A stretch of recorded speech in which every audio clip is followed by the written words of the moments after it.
There's so much news happening around the world that we're somehow supposed to stay on top of. That's why we launched The Big Take. It's a daily podcast from Bloomberg and iHeartRadio that turns down the volume a bit to give you some space to think. I'm Wes Kosova. Each weekday, I dig into one important story and talk about why it matters. Listen to The Big Take on the iHeartRadio app, Apple Podcasts, or wherever you listen. Welcome to Stuff You Should Know, a production of iHeartRadio.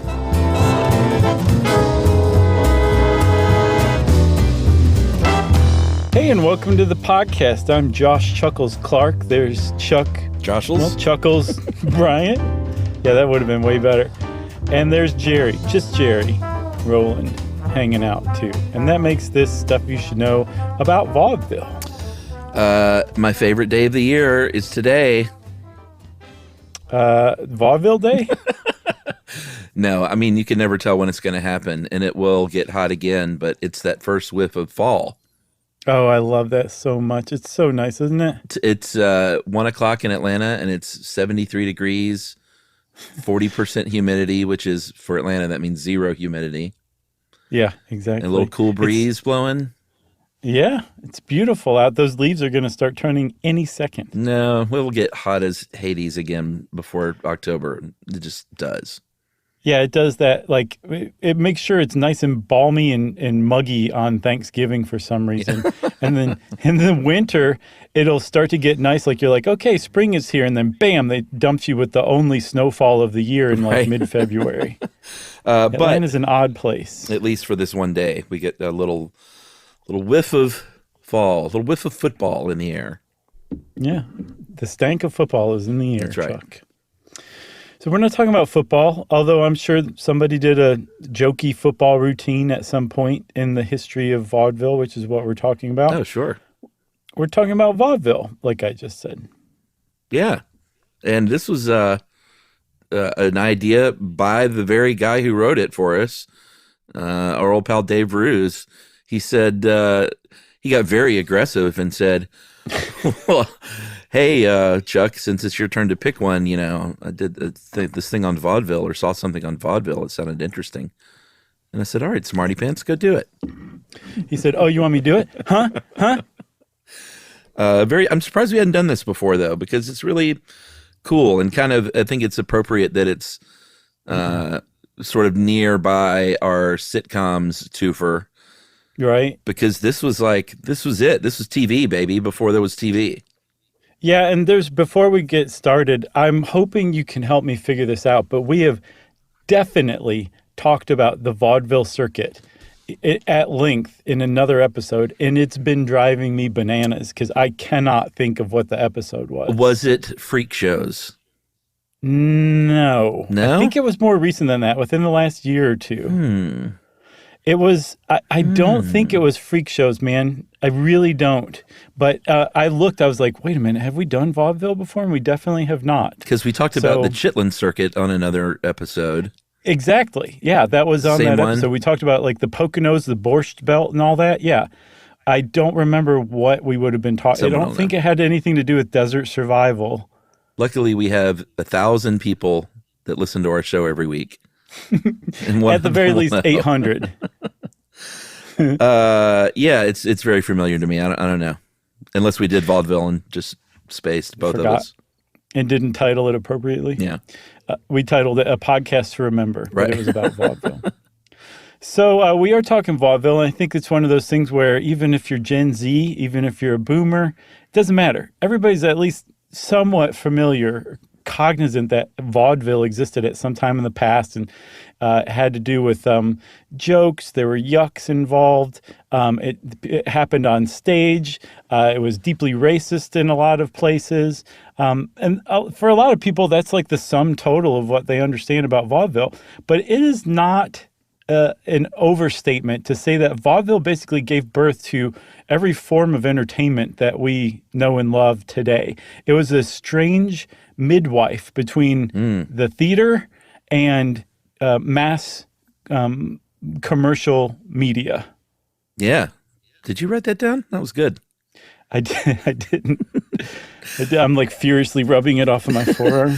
It's for sure deeply racist in some ways at times, which we'll talk about, but also deeply inclusive in that all kinds of people perform vaudeville. Everybody loved vaudeville. I mean, Yes. it spanned every sort of demographic you could imagine, from old to young, and ethnicity to wealthy people to poor people, because it didn't cost a whole lot. You know, people would literally save their pennies to get into these cheap dime. I was about to say dime store, but whatever. Dime a ticket entry shows. Right. And it was family friendly too, as we'll see, which was kind of revolutionary. And that actually established vaudeville as like a genuine American phenomenon. Yeah, I mean, that was the deal. And, we were sort of the vaudeville of podcast 15 years ago in some ways, because everyone else came out of the gate saying, what? FCC doesn't care what we say? Phil Floor and Phil Foul. And looking back now, we were lucky enough to have fortunate enough to have a company at the time that was like, you're not allowed to cuss and stuff. Don't even try it. So we didn't. And we had to park our notoriously foul tongues at the door. And I think that's what helped our show out in a lot of ways, is that people listen to it in classrooms and in the car with their families and stuff like that. Right. Absolutely. And like to think today, like of just randomly cursing casually and stuff you should know, it seems weird. Yeah, we could now alien. if we wanted to. I mean, I don't want to, Chuck. Don't make me. Oh, cuss. Nay. Instead, let's talk about vaudeville, and we're going to keep it clean and family friendly, just like vaudeville. And we're going to start, Chuck, with actually the word vaudeville, which it sounds French, vaguely French, and correctly so, because it actually originates in the French language. That's right. Apparently, and this is, I think Dave was right on point. He says it has a pretty interesting etymology. As far as etymologies go, this one seems to be kind of ironclad and interesting. Yeah, it's rare. Because it's very rare. So in the 15th century in France, there was a poet. His name was, I guess you would say, Olivier Basseline. But the ironic thing is he didn't know it. Took me a half a beat to get that one. It did. I was like, is there a latency here? And he was a poet who wrote satire. He was, I guess, sort of like the Ray Stevens of his time. And that's something that Gen Z will not get, for sure. And God bless you for that, Gen Z. And so what was the deal, though? Where was he from? He was from the Vaudeville, which is the Vire Valley in French. And so these kind of silly, folksy country songs, often satirical, that found their origination in the 1400s in France, came to be known as chansons de vaudeville. So songs from the Vire Valley, like Disco Duck. And basically, yeah, that would have absolutely been a chanson de vaudeville. So over time, I guess in France, everybody's got sick of putting the Vire Valley on the map, and they just changed Vire to ville, which means town.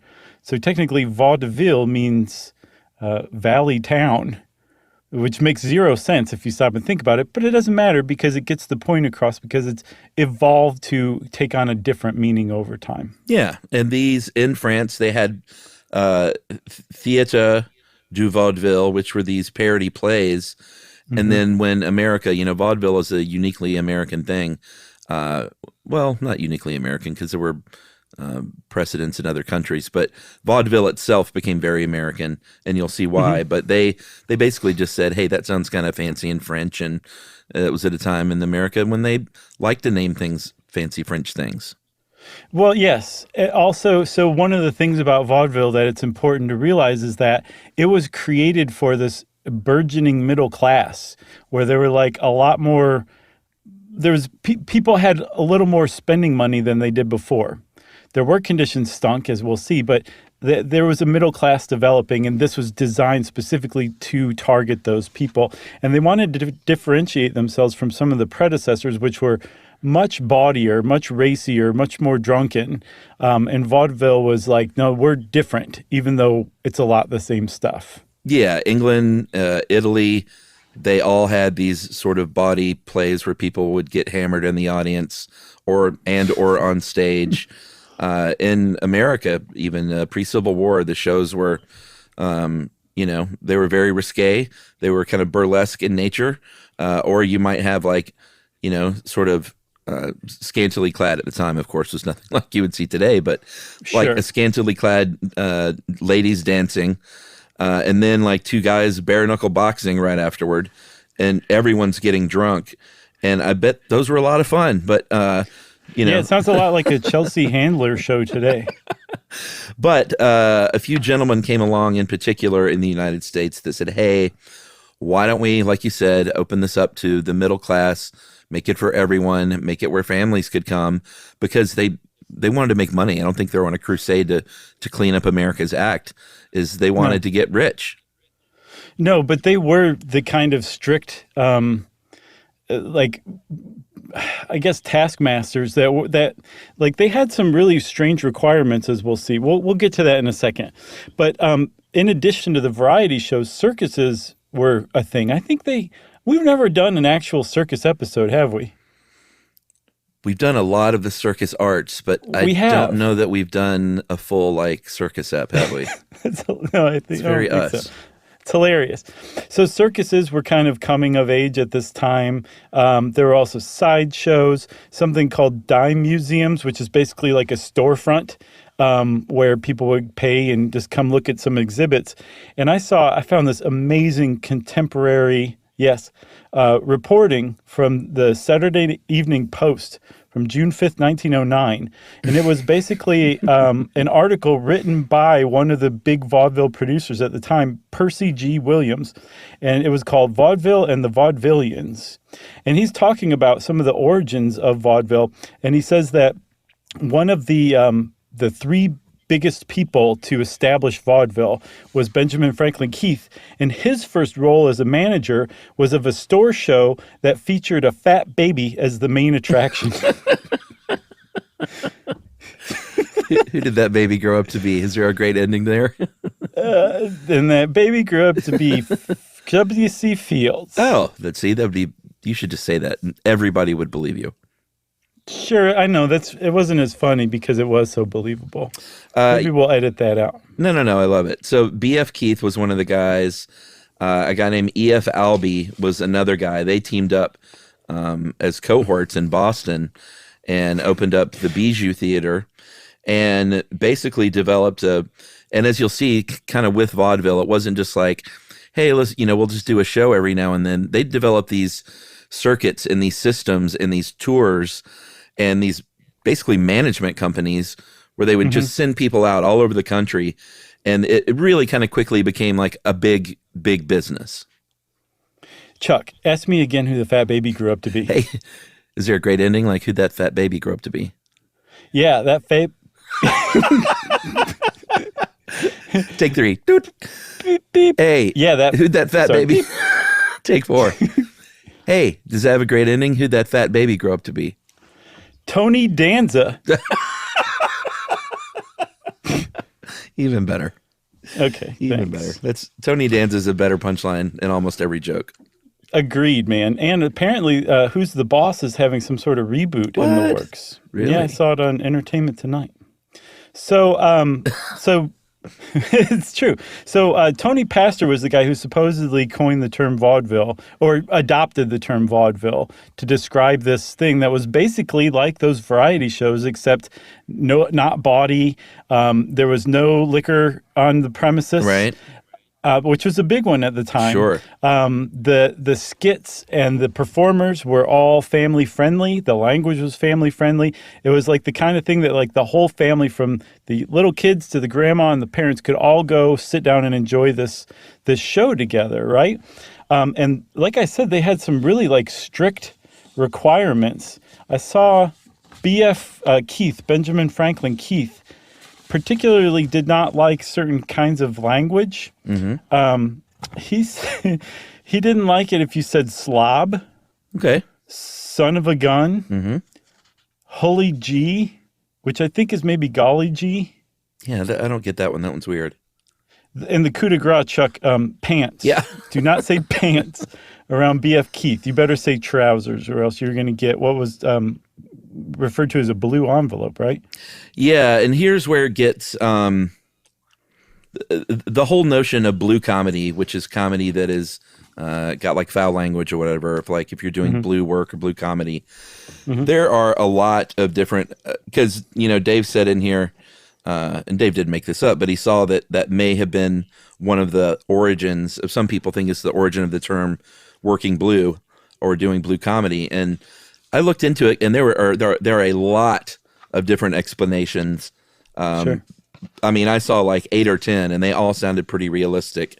Right. Everything from this one comedian named Max Miller, who kept all his adult jokes in a blue notebook.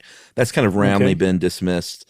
To in England, after the Theatre Act of 1843, they had to submit plays to the Examiner of Plays, like capital E, capital P, to audit the scripts and then send them back and say you can't get a permit with this script. And apparently they would do that in blue pencil. That sounded really realistic, but there were a bunch of different stories. But at any rate, perhaps if you got a blue envelope from Benjamin Franklin Keith, that could have been the origin as well. Who knows? Yeah, because it meant like he was sending you a note to say like, you better tone your act down or you're going to get the boot, basically. That's right. And in addition to blue, a lot of the terms we use today came out of vaudeville. I saw like killing them.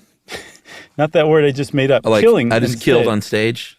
Yes, Yeah. Exactly. Headliner, surefire. Oh, wow. Lemon for like a bad thing, like a failure. A bunch of different stuff that I had no idea. That's just completely part of the common vernacular. Just came out of the vaudeville world. I love that. Me too. It's the origins of popular entertainment. We're having a hard time today, huh? I don't know what's going on. I got marbles in my mouth. I'm all excited about fall. Maybe we should take a break. Okay. Oh, yeah. Let's do that. All right. I'm going to get these marbles out, and we'll be right back.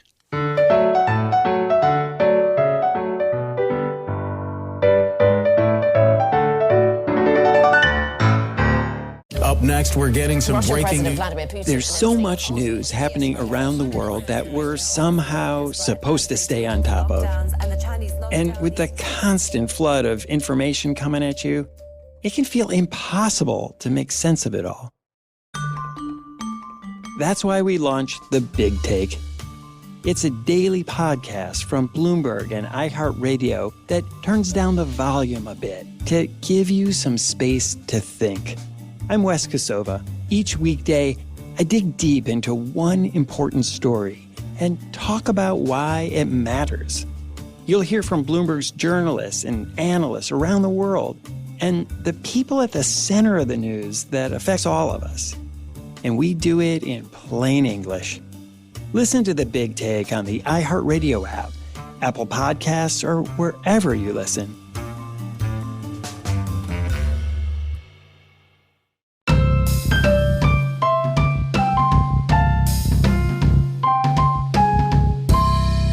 Okay, so this is something we've talked a lot about in various episodes over the years, but pre-Civil War and post-Civil War America were very different in how people lived. Pre-Civil War, about 90% of Americans lived in the country.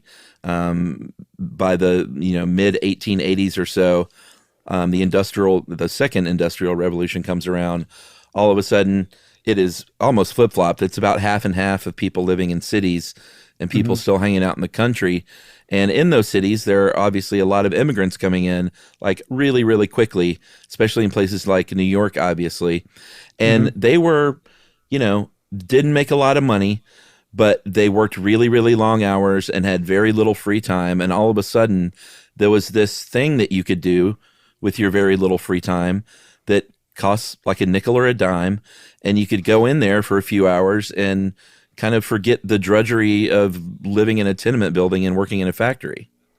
Yeah. And so like, not only did it bring like the people from the neighborhood around, because like one vaudeville theater owner might own 10 theaters in one city like New York, so that they catered to the neighborhood. So you don't have to go very far. Dave also points out that through some of like the most cringy and outright racist ethnic jokes and slurs that were part of the acts of some of these. Not all the acts, but enough of them that it was definitely a thing. Oh, yeah. That it wasn't meant to be mean-spirited, at least not in the vaudeville world. It had definitely been mean-spirited before. But say, like, if you were poking fun at Chinese immigrants and how they talked, or Irish immigrants and how they talked, it was a form of assimilation in a weird way, because those very people were out there in the audience laughing along with everybody else. Mm-hmm. Or sometimes, as we'll see, people of that ethnicity may have been playing those, over-the-top stereotype versions of their ethnicity. And in a weird way, it is kind of how people came together and initially melted together when America was just beginning to be a melting pot. Yeah, it was the initial melt. Right. So let's talk a little bit about how these things went down, because there was a very kind of great motto for vaudeville, which was, if you don't like this, wait a few minutes. And that's how it went down. They were variety shows in every essence of that word. We've done a few variety shows over the years, and I definitely enjoy our Stuff You Should Know Live, which, by the way, look for some announcements soon for early next year. Yeah. West Coast. Hint, hint. Yeah. I definitely prefer those, but early on we did a few variety shows where we would have like some music and a comedian and someone do a reading and someone interpretive dance. That's the one thing we lacked. But those are always a lot of fun because I think we both enjoyed that spirit of the variety show. When you're a kid of the 70s and 80s, those were still very much a part of television growing up. And they're you can draw a direct line from what you saw on, the Mandrell Sisters show or Hee Haw, right back to vaudeville. And the whole idea was, if you don't like it, wait a few minutes. They would have, maybe 10, 15 minute, 20 minute, at the longest, a 30-minute act. And then somebody completely different would come out next. Yeah, and Percy Williams kind of put it pretty plainly in that Saturday Evening Post article that like a vaudeville theater manager is entirely different from what he called a legitimate theater manager. Yeah. In that every week you were coming up with a new show of 10, 12 acts that you had to arrange just the right way to keep the audience entertained. You'd lull them into complacency with a beautiful ballet act, and then after that two acrobats who may or may not have been brothers came bounding out onto the stage, and then after that there was a comedian who would just slay everybody. It was very much laid out in the way that that it was supposed to be, and it was all vaudeville shows were laid out in the exact same way. But the different kinds of acts, Dave dug up a handbook from 1914 called How to Enter Vaudeville. Did you mark your favorites? Yes. Okay. You proceed, though. I marked down 1, 2, 3, 4, 5, 6, 7. All right. Well, my first favorite was the first one on the list, a shadowist. Because those are just fun. Those are people who, I guess, do the hand shadows and things, right? That would be my take on it, too. Yeah, for sure. Yeah. What do you got? My first one was a hobo act, and the reason why that was on my list too. The reason why I chose hobo act is because I saw that at Benjamin Franklin Keith's shows at his theaters, even if you were doing a hobo act, you still had to wear a clean shirt. That's pretty funny. Yeah, you're like, no, but this is my outfit. I said, sorry. Yeah, sorry. The next on my list was the human calculator act. Okay. Always fun. Yeah, I'd like that too. Yeah. I've got one, electrical acts, which, we're talking the beginning of the 20th century. So electricity was really strange and exotic, and there were people who would have different acts. So I found this site called Vaudeville America. And every single vaudeville act that ever performed would have a little note card with a little summation about their show, how it was received by the audience, how long it ran. And Vaudeville America has all of these things. And I found them for electrical acts. It was all over the place. It could be electricity used to trigger special effects, or it could be a scientist demonstrating different things with electricity, or sometimes people took massive electrical shocks to the body to perform. Like that was what they did as part of their electrical show. So that was definitely one of my favorites too. Yeah, I mean, there were definitely some sort of Jim Rose circus adjacent things, Oh yeah. like sword swallowing and stuff like that. But my last two are statuary posing Okay. and paper tearing.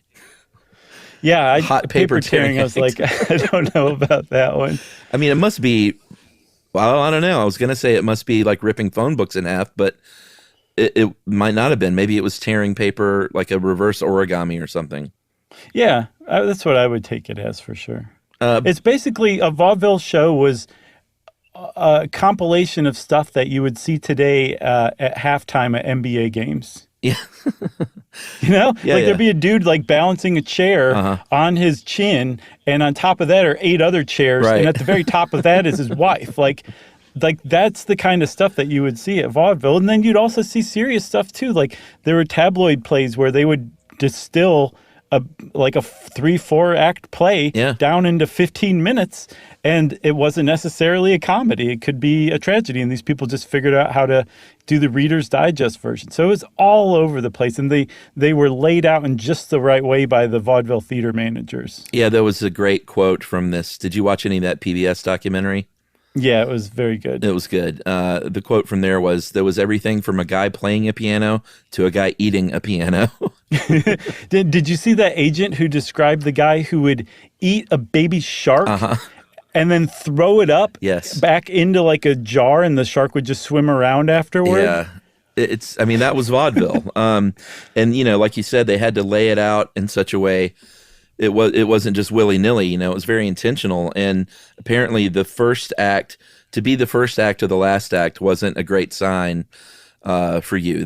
What it probably meant is that you were either brand new or just not very good, and you didn't really have a great act, but they needed somebody, because the opening act would be kind of the seating act. Like people are still sort of getting in their seats and doing their thing, but they wanted to have something up there. I was about to say on the screen, on the stage. And then the last one, which is hysterical and goes counter to every showbiz rule now, which was like, leave them with something great. They wanted to purposely leave them with something not so great so they could just turn the house over and get people the heck out of there. And they wouldn't be like, more. Encore. So it was like in Mexicali Grill in Athens when we would crank like, you know, Public Enemy or, you know, some really heavy metal or something at the end of the night just to get people out of there. For sure. They called the last act on the bill the haircut act, because that performer would just see the back of everybody's heads on their way out. To be clear, we loved Public Enemy. The people that dined at Mexicali hated it. Sure. Okay. I understand. Just want I knew people what to you be were like, doing. why is Chuck playing Public Enemy to get people out of there? Like, if you knew the clientele at Mexicali Grill in Athens in the mid-'90s, you'd know. Yeah, some emailer just was like, oh, Yeah. save draft? No. So what that meant was that second to the last act is what you would look at as sort of the best act of the night. And sometimes, headliner. yeah, that could be like a really big name. I mean, it could be Harry Houdini on any given night. It could be, you know, Al Jolson, for better or for worse, on any given night. Like a huge, massive star. Like the people who were the second to last act on a bill at a big vaudeville theater in a big city were probably the most famous people in the United States and Europe in Yeah. a lot of cases. Like they were as famous as you can possibly get, legendary in their fields, beloved by all. Like, and you could go spend 10 or 25 cents, depending on how good the show was, and see those people like in your neighborhood, you know, depending on what city it was. Because like you said, the whole thing that kind of spread vaudeville far and wide was the fact that they created these circuits.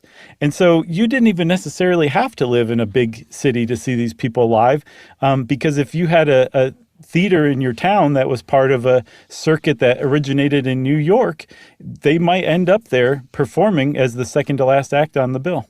And we'll talk more about circuits in a minute, but I just got very excited about that. Yeah, let's go back to racism. Yeah, okay, smart.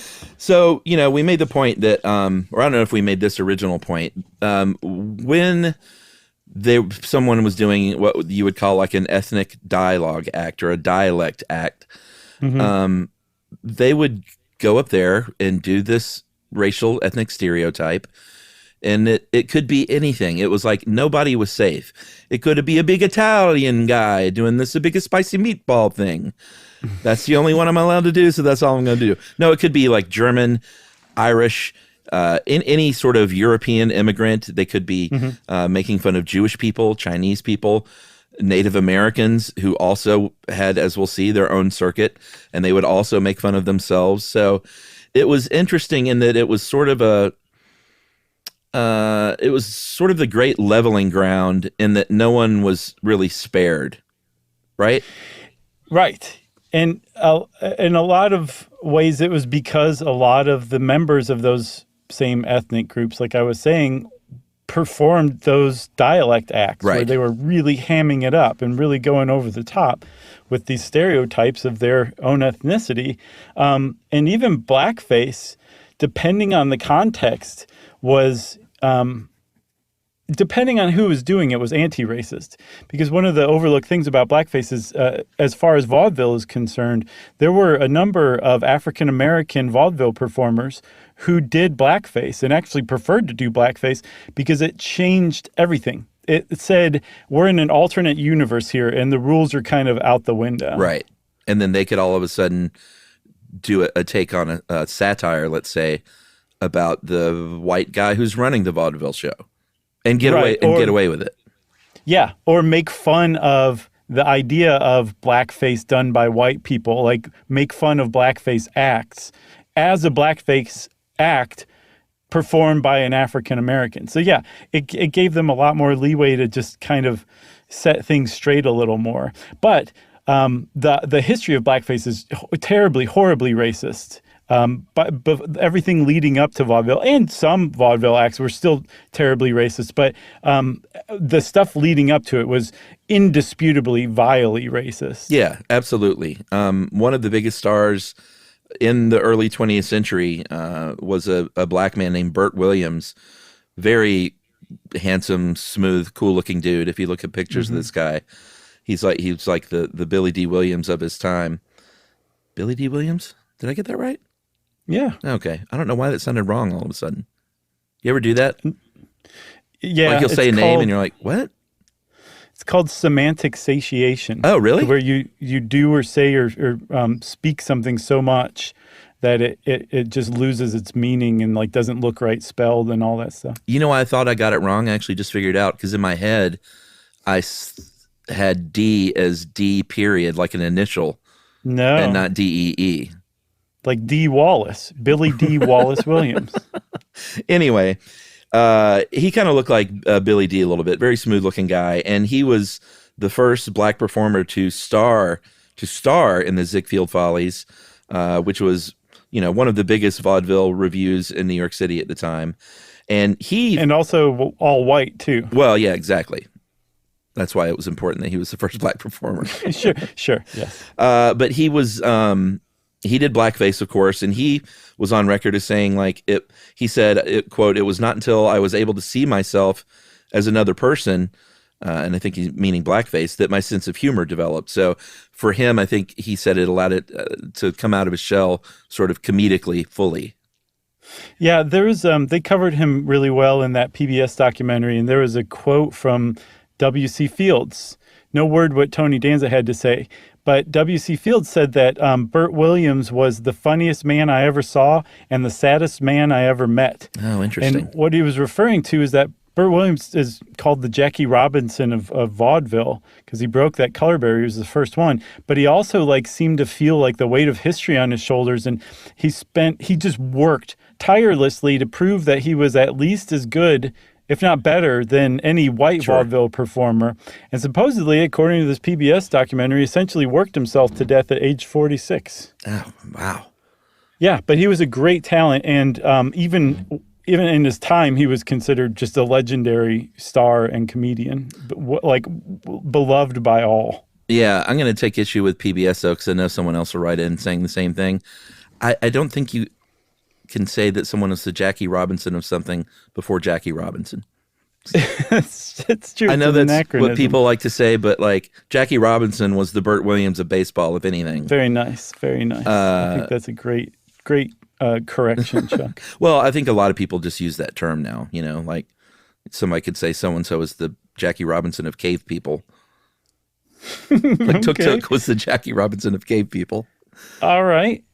I mean, it still gets the point across. Are you turning into a prescriptivist? No. I'm moving on. To Al Jolson, who we mentioned earlier. He was one of the biggest stars in the world as well. He very famously donned blackface. And he is someone who went on to have a huge career once movies came around. And we'll get to the effect movies had on all this. But he was Jewish, and he starred in The Jazz Singer, which was the big sort of first huge feature-length talkie in 1927. Yeah. And it's interesting that this vaudeville star became the first talkie star for movies, because that was a transition that quickly took over, actually, as we'll see. And I say we take a break, Chuck, and come back to more vaudeville stuff. How about that? Let's do it.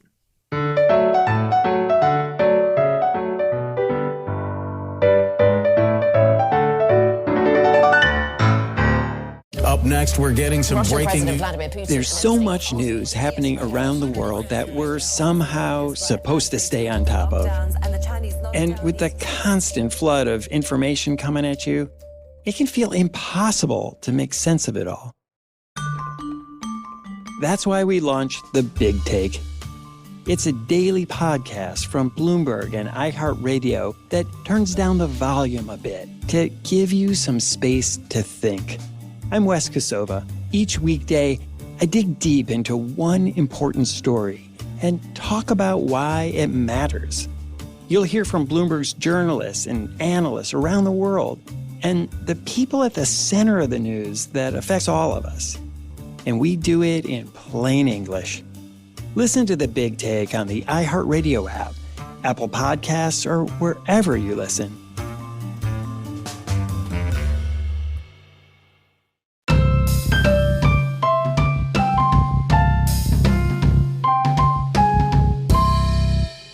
So now finally, we're on to that part that I was so excited about, circuits. Yeah, the circuit was the business model, basically, that allowed everybody to make a lot of money. Certainly the owners of these theaters and the people who had lots and lots of these performers signed up to exclusive contracts. Yeah, and just as an aside about that big money, I put together Percy Williams' 1909 Saturday Evening Post information with our friends at West Egg, the inflation calculator. Yeah, I did that too. Some of the amounts that he was throwing out, like $300 a week, was not out of the question for a good performer on vaudeville, and that meant you automatically made $500,000 a year. But it just kept going up from there. I think the highest paid that he mentioned was a performer who pulled in $3,000 a week. A week? Yes, which is $47,000 a week today, which is over $5 million in today's money a year. That's like mid-level podcaster money. Right. The average American was making about $25 a week at the time. So if you're making $350 a week, and it's the same today, that the big entertainers sort of have always made lots and lots and lots of money because they could charge a lot, or not a lot of money, but they could charge a lot of people money to buy to sell tickets. Yeah, and Percy Williams also said one of the other distinctions between a legitimate theater house and a vaudeville theater house is that legitimate theater might be happy to have 5,000 patrons in a week, whereas on a really good week with a really good bill, a vaudeville house might pull in 35,000 people in that week. So that kind of gives you an idea of just how popular it was, because it wasn't highbrow, it wasn't highfalutin, it was understandable, it was funny, it was moving, and just about anybody could tap into it and get it and be moved by it. So the thing is, though, is if they're charging 10 cents a piece, that's still only $3,500. So one of the ways these theaters made money is to have really good performers that they just squeezed, because $300 a week was not the average. And apparently there were plenty of performers who all they wanted to do was perform. And if you could give them just enough money to get to the next show and maybe eat along the way, they would just keep doing it year after year. And that's how they really made their money, was with those acts. Yeah, and these people were performing 14 to 20 times a week, definitely 2 shows a day. Sometimes on the weekend, they would do 3 or more. And they were, I'm not sure how much, I guess the bigger star you get, leverage has always worked the same way. You might have had a little more say, but unless you got to that tippy top point, like you were kind of doing what you were told and you were getting paid handsomely for it. But these people were working themselves to the bone on stage every day. Yeah, and I also have the impression that if you were a vaudeville performer, even the top of the pile, to act like a normal star, like a theater star, would be antithetical to the whole spirit of vaudeville. I think even like the biggest stars were still like, work people. Like they just got to work, and they didn't put on airs, I guess you could say, as they would put it in Scotland. Right.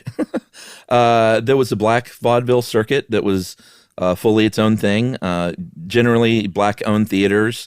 And there was a booking circuit, a vaudeville circuit, called the Theater Owners Booking Association, or TOBA, T-O-B-A.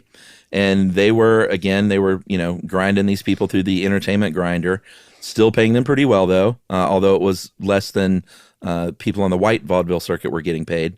And I think the theaters probably were cheaper as well. But the performers used to joke, apparently, that TOBA stood for tough on black asses. Yeah, because they really put them through the grinder, and you need to be here, and the gigs were guaranteed, and there was good money, like you said, but it was, I get the impression too that it was more grueling. They were also a little bit looser, so you could get away with a little less family friendly content, a little more sexual innuendo and body humor. There was one example Dave found called, it was a husband-wife duo called Butterbeans and Susie. And their big hit song was, that Susie sang was, "I want a hot dog for my roll." So, just there you have it. One of the other stars of the black vaudeville circuit was Moms Mabley. Is it Mabley or Mabley? I think it's Mabley. Okay, that's what I thought too. So Moms Mabley was a star into the 60s, on I think maybe even the 70s on television, with this one vaudeville character that she came up with way back in the 20s. And I saw that she was a trailblazer in that she came out as a lesbian in 1921. Wow. Yeah. And they called her Moms. Her real name was Jackie, but they called her Moms because she was such a maternal figure to all of the other performers on the vaudeville circuit, whoever she was on the bill with. Backstage, she just had kind of a maternal presence, so everybody nicknamed her Moms, and that led to that character that just carried her for decades on. Yeah, if you look up a picture of her, I for sure saw her on television in the 70s. Right. Yeah, she definitely looks familiar. So did you see that there is still a theater, a black-owned theater from the black vaudeville circuit in Athens, still in operation today, the Morton Theater? Did you know that? Yeah, I've been to a play there. Yeah, so it started in 1910, and it's still going. It's awesome. There's another one in Macon, Georgia, called the Douglas Theater. So it's cool that these are still around. I love it. Yeah. And then in addition to the black vaudeville circuit, there was also a Yiddish vaudeville circuit, which Fanny Brice, the inspiration for Funny Girl, came out of. Yeah. There was that Native American vaudeville circuit that you talked about. And I don't remember what episode we talked about it in. Maybe Geronimo. Yeah, or the Apache Wars episode. We talked about how Geronimo joined Buffalo Bill's Wild West show. Right. That would be an excellent example of Native American vaudeville, from what I understand. Yeah, and they would do, they would sort of play up their ethnic stereotype as well for yucks, but then also do stuff like, show off some of their skills, like whether it's roping or dancing or, shooting arrows and stuff like that. So, it had something for everyone, and I think their audiences were pretty much exclusively, although that's not true. They would perform for all kinds of audiences, right? Yeah, I think basically everybody. It wasn't a segregated performance from what I understand, unless, of course, the theater was strictly segregated. Okay, good point. So I think we should point out, Chuck, that when we're saying yucks in this episode, we're saying it without a C. Like not yuck, but like a laugh. Sure. Right?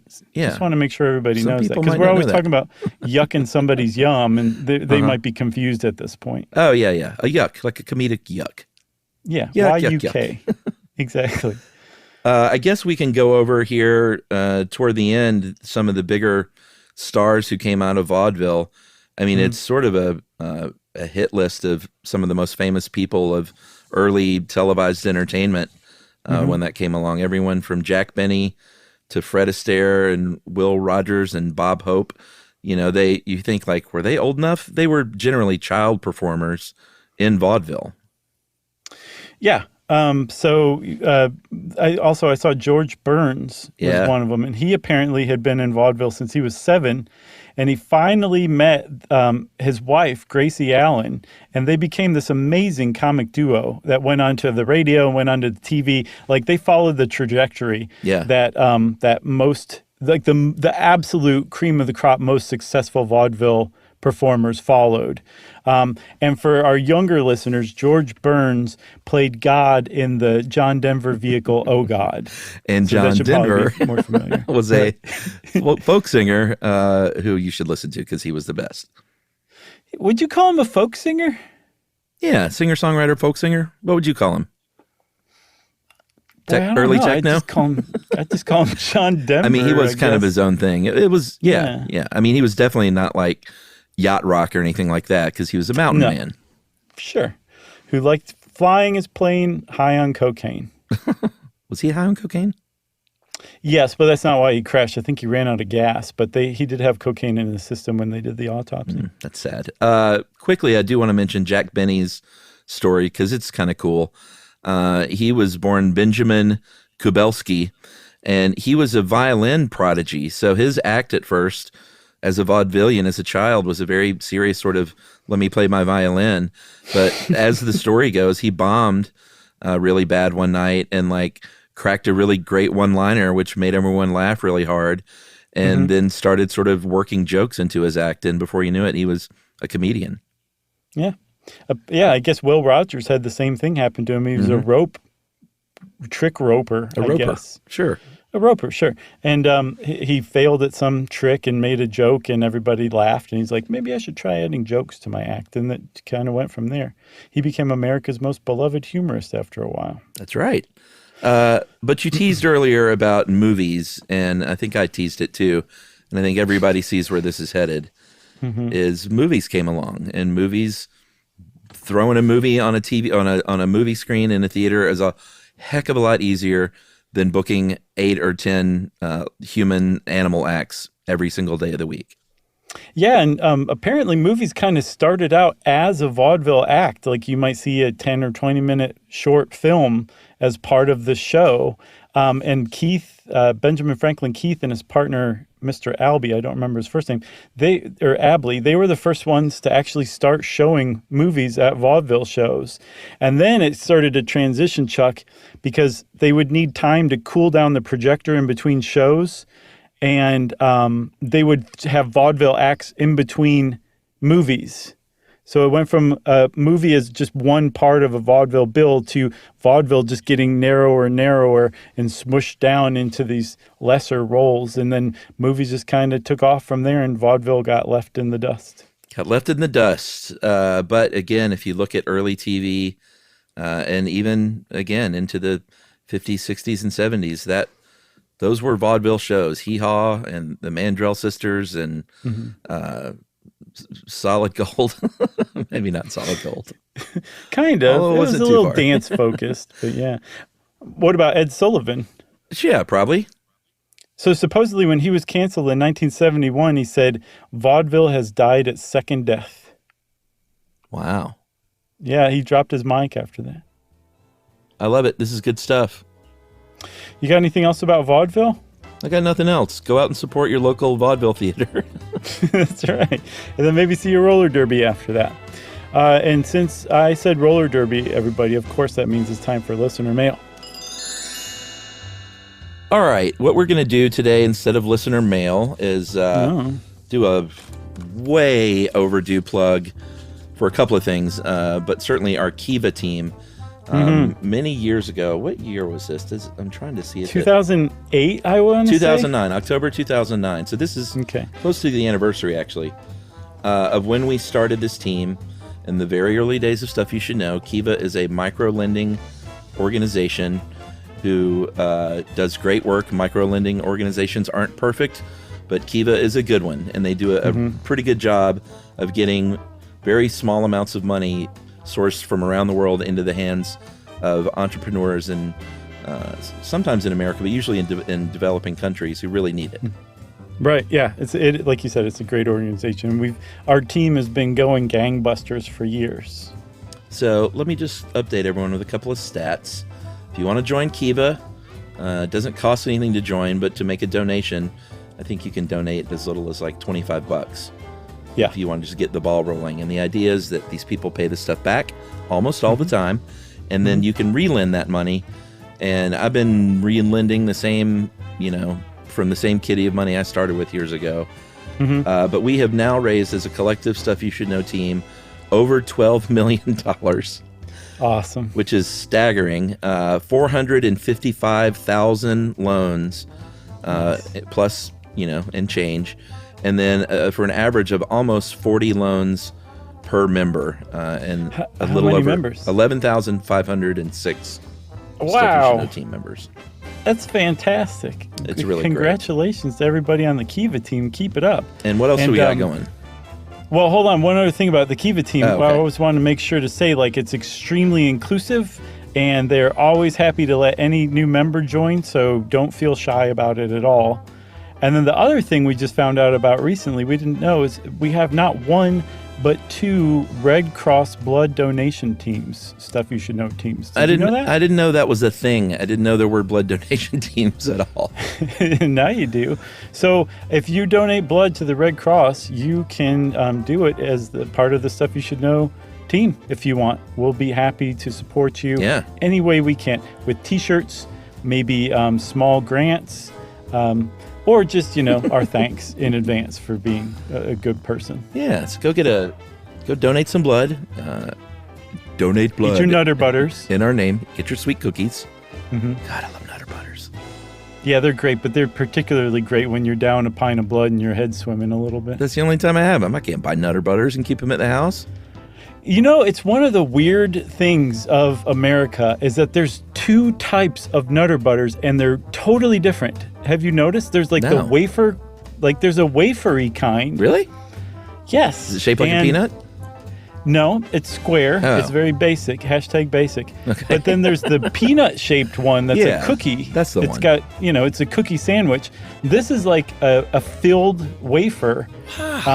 Yeah, and they're both Nutter Butters, same logo, same packaging, just 2 different types of peanut butter cookies. Man, you know how disappointed I would be if I bought the wrong package? I'll bet this happened to more than one person for sure. All right, so pay attention at the cookie aisle, everyone. So if you want to join our Kiva team, go ahead. It's at kiva.org/team/stuff you should know, if I'm not mistaken, or just go to kiva.org and search Stuff You Should Know. I'm quite sure you can do the same thing on the Red Cross blood donation site. And you can also get in touch with us at stuffpodcast@iheartradio.com. Stuff You Should Know is a production of iHeartRadio. For more podcasts from iHeartRadio, visit the iHeartRadio app, Apple Podcasts, or wherever you listen to your favorite shows.